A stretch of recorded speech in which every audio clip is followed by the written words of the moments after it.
for you? Oh, right, you're referring to a time when I fell from a window. Sure. Yes. Yeah. I'm sure it's a very terrible memory for you. I'm sorry to dredge it up. No, I was trying to show off in front of a girl, it's true. What had happened, I'd been to a party the week before, and somebody had done this trick where they pulled up a sash window, went out onto the windowsill, and then they kind of reached round the outside of the building and stepped onto the next windowsill along and came in through that next window. And it really impressed me. And so I ended up in this girl's flat, and you know, when you get those awkward silences. and I was thinking, oh, I know, I'll do that. I'll walk round the outside of the building, it's bound to work. Sure. Great icebreaker. So I just hadn't thought it through very well. So she lived in quite a modern flat. And so instead of being a sash window that you pulled up like that, they kind of had this hinging thing in the middle, so they tilted, so there was no way you could go and stand on the windowsill because the window would be kind of pushed up. So I really totally overestimated my athletic abilities. I thought, OK, so what I'll do instead is I'll go onto the windowsill and I'll hang by my fingers, and then what I'll do is I'll swing across to the next windowsill, and then I'll pull myself up and come in. What could go wrong?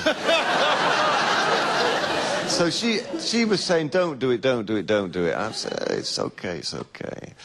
And so I got up, so I got out onto the window ledge, and then it was, as soon as I was there, suddenly I saw sense. But of course it was too late to see sense at that point, because I was hanging from the window. It was about 3 stories up. It was higher than a double-decker bus. I know that because one drove past. And that's when I kind of thought, this isn't a right good idea. So then I thought, oh, all right, OK, it's not going to work, so I'll just get back in. But then, when your arms are at full stretch, I just didn't have the strength. You know, I've never been a person to go to the gym or whatever, so I couldn't do that. And you always think, you know, in films, people always find that last ounce of energy, don't they? And I suppose that's where you say it taught me a lesson, because I didn't find that last ounce of energy. And so I'm kind of rather pathetically saying, do you think that you could pull me off?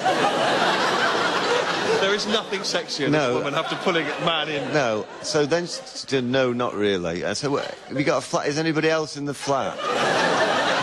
No. And I was kind of losing my grip, and eventually I just thought, I'm going to have to do a controlled... Well, not controlled... Rather than just fall, I'd better just let go. And, I don't know, that seems safer than just kind of randomly falling. Oh, goodness me. So I just kind of said, right, I'm going to count to 3 and I'm going to let go. And she's going, don't do that. I said, well, what? There's no alternative. So I went 1, 2, 3, and I let go. And then, because I didn't think I was in great danger. But I think it's that thing, I think you get a foreshortening effect when you're looking straight down.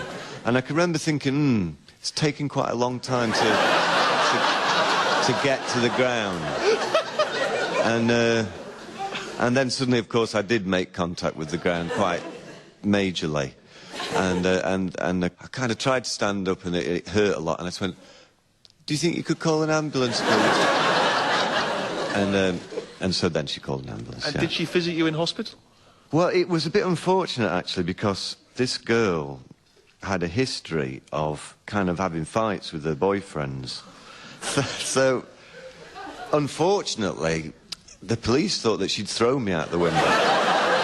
So, not only did I not get off with her, I kind of, like, almost got her arrested and kind of accused of attempted, you know, murder or something like that. So, she did visit me once, but that relationship never developed. No, sure. No. And so you did spend some time sort of in a wheelchair, is that right, for a period?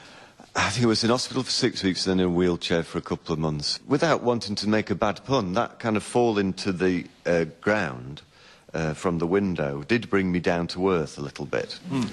And I just suddenly kind of realised that all this stuff that was around me, the stuff that was in Sheffield, normal day-to-day things that I'd kind of thought, oh, that's too normal to write about, was actually stuff that I was more interested in. And so then I started to get a lot more specific and use place names and stuff like that in my writing, because I think that's often the way that the best material is right under your nose, and you kind of overlook it somehow. So that was my kind of eureka moment, and it kind of started me off on a different way of writing, which kind of informed the way that pulp developed, I suppose.